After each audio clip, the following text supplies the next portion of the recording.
Good afternoon to my peers and classmates and to the professor.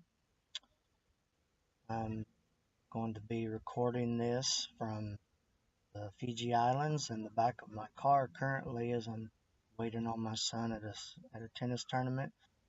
Very often my car, an airplane, boat, ferry boat serves as my office in my context of ministry as a missionary and a national overseer.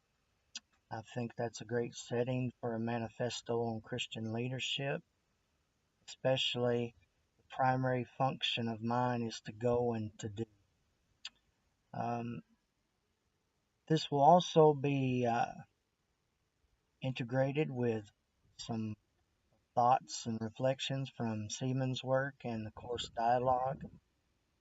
I'm going to start with the interview where Siemens was asked what place the Trinity holds in the life and ministry of pastors. This is a foundational thought for me.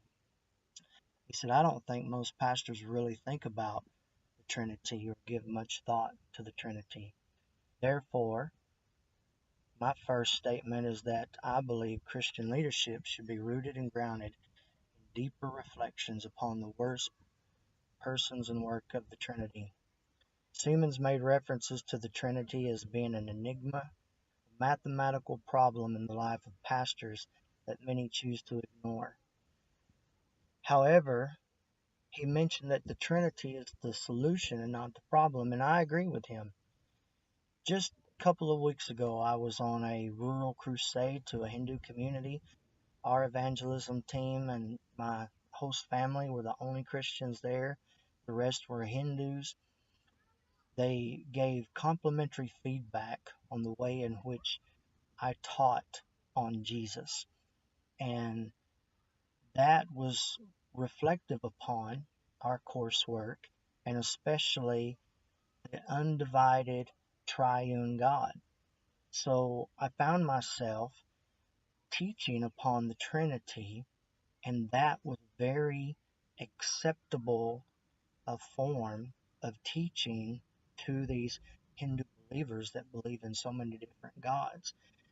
To preach one God undivided, yet still unique and represented in Father, Son, Holy Spirit. So, in my cultural setting, talking about the Trinity has become helpful and maybe even necessary. The narrative of my life has been a journey of just one crisis after another. Um, Currently, things are going well. I'm very blessed, happy, favored of God, but I've been through a lot of things. Just to give an idea, if a person has 10 extremely important people in their life, such as parents, grandparents, children, and a spouse, I have buried 5 of them. 2 were only in their mid 30s. I buried my father when he was 33 and I was 12. I buried my first wife when we were both 35 years old. Twice I've been on my deathbed and nearly missed death a couple of other times, even an accidental overdose as a teenager, and then later an infected gallbladder that after multiple trips to the ER nearly ended up taking my life. Therefore, I believe that Christian leadership requires perseverance. Many days in anger, I've asked God, why me? I complained to God that this was not fair. I've suffered too much. Some might think that I even misapplied scriptures or understanding, but I think the book of Job in this situation, even if God slays me, I am going to trust him. I have a strong assurance in my heart and mind that God sent me to this mission field. And because he sent me, he will take care of me, and I will trust him and walk with him in his will. This narrative has helped shape my ministry leadership and shape me to be someone with strong inner values and a person who wants to exhibit those values. Therefore, I believe Christian leadership requires strong inner values. When one assesses my life, they will observe that it was a life that was molded by the potter and hardened through the fire of life's struggles. As I noted, I was only 12 when my father died. For years, I resented him, his death, and God for allowing this to happen. Now I embrace this tragedy of one of life's experiences that helped to shape me to be acutely aware of the people and the needs of this world. Having no father through the most difficult years of my life helped me to learn to depend upon the Father, the Son, and the Holy Spirit for my source of strength and wisdom. I decided that I was going to walk with God and trust Him and surrender myself to Him. Therefore, I believe Christian leadership requires surrender to the Godhead, Father, Son, and Holy Spirit. The development of Christian leadership in my life continued in the U.S. Marine Corps. I worked in personnel administration and had ample time to volunteer with the chaplain. My unit chaplain happened to be a Church of God chaplain, David Gibson. And at that time, I had no idea that one day I would be a national overseer, that I would go to Covenant College, Liberty University, Gordon Conwell Theological Seminary, or the Pentecostal Theological Seminary. However, I knew that God had called me to further education. I was already a husband, father, pastor, and working a secular job when I started my undergraduate and graduate education. Each of these situations in life required a certain virtue that many people do not have. That is the virtue of flexibility. Therefore, I believe Christian leadership should be flexible. It was during the final semester of my master's degree at university, death stole from my life again, as I have mentioned. My first wife of 12 years suddenly passed away while in the hospital needing treatment. However, instead of destroying me as the enemy attempted, the event was a catalyst that changed the entire trajectory of my life. Suddenly, instead of life as usual, I found myself the single father of three adopted children. I immediately resigned from all positional ministry and began to focus on my children, overcoming grief, and completing my studies at Liberty University. While this tragedy did not destroy me, it did break me like nothing else ever had broke me. I reevaluated everything in life, and in the middle of this storm, I heard a clear word from the Lord that I was called to be a missionary.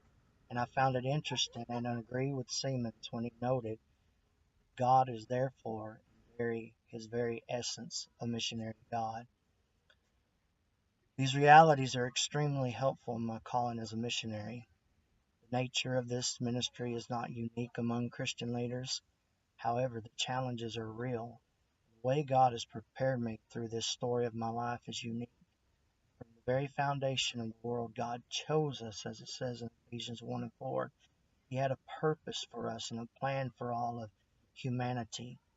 I hold many titles and positions, but I am a missionary. This is my calling. This is the leadership that to go where others are not willing to go, to do what others are not willing to do. And I will go no matter the danger or the distance. When others refuse my request, that God would send me. Therefore, I believe that Christian leadership requires passion. In week 9, the professor defined for us the Latin term passio as suffering or submission. The question he asked us was, what moves you? What drives you? My passion is found in going and doing. I will push myself until I break myself. I know that's not recommended, but I have a passion. At age 42, I just had a birthday. I've been in active ministry for over 20 years. So much I've suffered, so much I've sacrificed, but I remember what the Apostle Paul said, I counted all as dung for the glory of God. I often challenge my students and my church members that if death is the worst thing we have to fear, then what are we afraid of? The Bible tells us that perfect love casts out all fear. So I challenge you, let perfect love cast out all fear. If you're ready to meet God, then death does not matter. I don't wish for death, but I'm not scared of death. I want to go. I want to do. I want to be the Christian leader that God has called me to be. And I hope that each and every one of you are being the Christian leader that God has called you to be as well. God bless you. Thank you for putting up with me sharing this with you. amidst all the distractions of life and busyness. And I look forward to meeting you all sometime in the future.